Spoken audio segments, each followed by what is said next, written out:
सो अगर आप AI tools बना रहे हो and if you are relying on it, तो आप ये 2-3 चीज़ें आपको ध्यान में रखना बहुत ज़रूरी है। लाइक हम भी जब काम करते हैं there is a human chance of human error. तो ये जब एआई टूल्स हम यूज़ कर रहे हैं, व्हाट आर द परसेंटेज? ठीक है, ये जो अभी रिमाइंडर्स या समराइजेशन करना, that is different part. But जो एक्चुअल ड्राफ्टिंग करना है या कुछ टैली करवाना है, तो उस केस में what are the chances of getting those errors? Because अगर हम किसी चीज़ पर रिलाई कर रहे हैं तो अगेन उस पर सैम्पलिंग करके हम देखना नहीं चाहेंगे कि यार ये सही है वो सही है, फिर वो तो वापस ह्यूमन वर्क जॉब हो गया। So how, like, is it 100% reliable is what I want to ask. हाँ, again a good question Yes. I must say, because जब भी हम एआई की बात कर रहे हैं ना, तो वहाँ पे एरर का चांस तो है ही। और एआई में स्पेसिफिकली एक टर्म यूज़ की जाती है जिसे बोलते हैं एआई हेल्यूसिनेशन।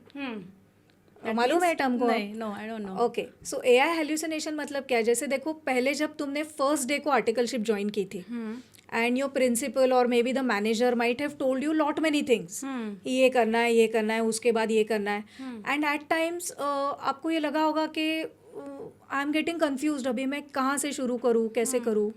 सो एआई में भी ये होता है।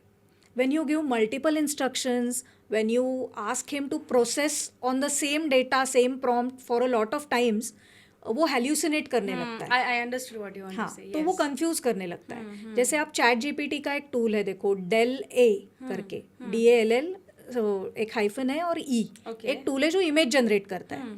तो उसमें आपने अगर जनरेट, अभी मैंने प्रॉम्प्ट डाल दिया उसमें कि generate an image where 2 female are having a podcast, okay, और फिर मैंने उसे बताया, तो वो ऑटोमेटिकली जनरेट करेगा फॉरेन फीमेल के images, because the tool is foreign tool. तो I want to make it Indianize, तो मैंने फिर उसे और कुछ बता दिया, देखो इंडियनाइज करो, फिर और बैकग्राउंड में ये ब्लू और वाइट कुछ बैकड्रॉप दे दो, फिर some add some male figures also.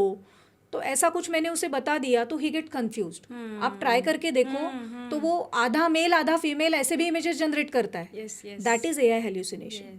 So when we are using AI tools, we have to be sure कि ये हेल्यूसिनेट करने वाला है। Yes, so the prompt I guess has to be perfect so that वो confuse नहीं हो रहा है।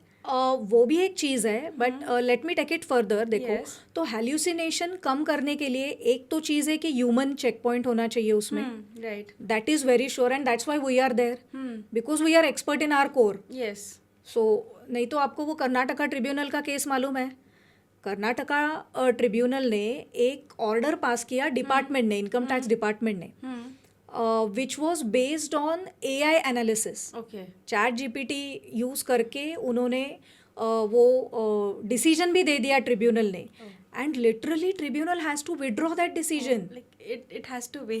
हाँ, उन्हें विड्रॉ किया वो डिसीजन उन्होंने, और उसमें ये था कि they have referred to 3 cases, one of which was not, one case के फैक्ट थे वो एक्चुअल फैक्ट से मैच नहीं कर रहे थे।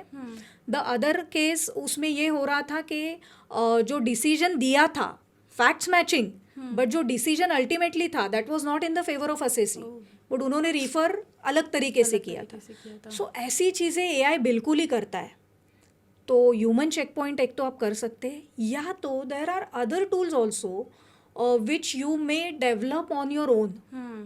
जैसे देखो, VBA बेस्ड मैक्रोज का कोई टूल होता है, या फिर कोई पाइथन बेस्ड कोडिंग आप कर सकते हो। Even I can do it, me and you can do it. So ऐसे कोई टूल जिसमें आप ऑफलाइन वर्किंग कर रहे हो, जैसे नोटबुक LM का जो मैंने बताया, वो भी गूगल बेस्ड एआई टूल है, but which is offline tool. तो आप जितने सोर्सेज अपलोड कर रहे हो उसमें, वो सोर्सेज के बेसिस पे ही आपको इन्फॉर्मेशन मिलेगी, राइट। वो वेब पे नहीं जाएगा इन्फॉर्मेशन ढूंढने के लिए। So then the chances of hallucination are reduced. See, AI के बारे में अगर थोड़ा मैं और बताना चाहूँ, तो it is called as generative AI. नहीं तो गूगल तो हम पहले से यूज़ कर रहे थे। गूगल क्या देता है आपको? एक इंडेक्स देता है। अभी एआई क्या कर रहा है कि आपको वो पूरा analysis, interpretation, actionable points, everything it is giving to you, right. तो उसमें डिफरेंस कैसा है कि it is going on a web, और वो पूरा सर्च करके आपको एक रेडीमेड प्रोडक्ट आपको तैयार करके दे रहा है। That is a difference actually between Google and AI. So अगर आप एआई टूल्स बना रहे हो and if you are relying on it, तो आप ये 2-3 चीज़ें आपको ध्यान में रखना बहुत ज़रूरी है। rather if some CAs are watching this podcast, I would rather suggest them कि practicing CAs को before you implement AI, you have to prepare a guideline in your office कि आपके ऑफिस में AI कैसे यूज होगा, right? Because maybe I know to what extent I should rely, but maybe my articles and employees don't know it.